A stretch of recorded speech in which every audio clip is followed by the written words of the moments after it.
ठीक है, आज का वीडियो बहुत ही इंटरेस्टिंग होने वाला है। आज के इस वीडियो में हम बात करने वाले हैं राणा पुंजा, जिन्होंने हल्दी घाटी युद्ध में महाराणा प्रताप का साथ दिया था। तो गाइस आज का अपना वीडियो शुरू करते हैं। वीर राणा पुंजा भील एक ऐसे नायक थे जिनके पराक्रम से दुश्मन थर थर कांपते थे। ये भीलों के ही नहीं अपितु पूरे देश के महान क्रांतिकारी योद्धाओं में से एक हैं। इन्हें अपने जीवन में कभी भी हार स्वीकार नहीं थी। आज भी हमें ऐतिहासिक पृष्ठभूमि पर देखने को मिलता है राणा पुंजा का इतिहास। शिरोमणि राणा पुंजा भील कौन थे? नायक राणा पुंजा भील भूमट के भीलों के राजा थे और अरावली पर्वतों के जंगल में निवास करते थे, जहां दुश्मन तो क्या परिंदा भी पांव नहीं रख सकता था।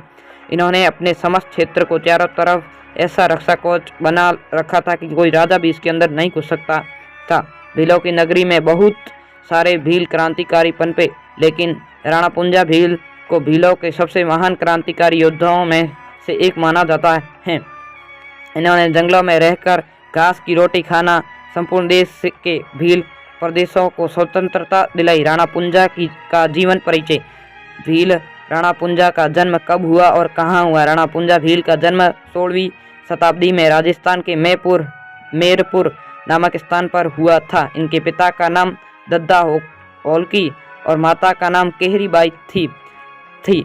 यह बचपन से ही वीर एवं पराक्रमी थे। इन्होंने अपने पिता की मृत्यु के बाद 14 वर्ष की आयु में मेरपुर गांव का मुखिया बना दिया गया था। ये उनकी जीवन की पहली परीक्षा थी।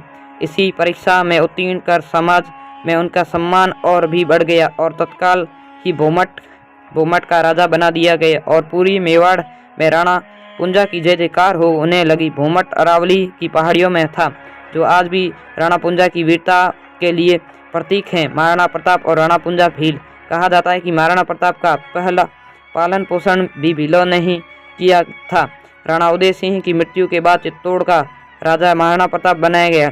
मुगल सेना का राजा अकबर चित्तौड़ और अपने कब्जे में लेना चाहता था, लेकिन मेवाड़ के समस्त राजाओं को अपनी ओर मिला लिया था और सभी राजा अकबर के गुलाम हो गए थे। अकबर ने महाराणा प्रताप को संधि का प्रस्ताव भेजा, लेकिन महाराणा प्रताप ने अकबर के साथ अपनी संधि स्वीकार नहीं की और महाराणा प्रताप ही ऐसे शासक थे जिन्होंने अकेले अकबर के खिलाफ थे।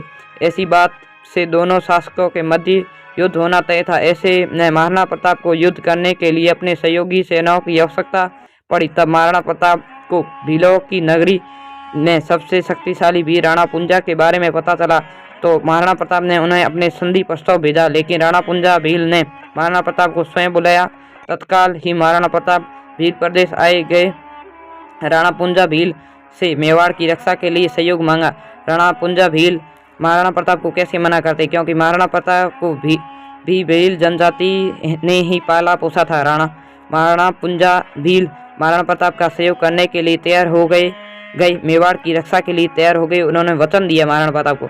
यह सुनकर महाराणा प्रताप ने भील राणा पुंजा को अपने गले लगा लिया। तो ये था हल्दी घाटी युद्ध में राणा पुंजा का किस प्रकार भागीदारी रही। तो उसके लिए सेकंड पार्ट आएगा, तो वीडियो को लाइक करके चैनल को सब्सक्राइब कर देना।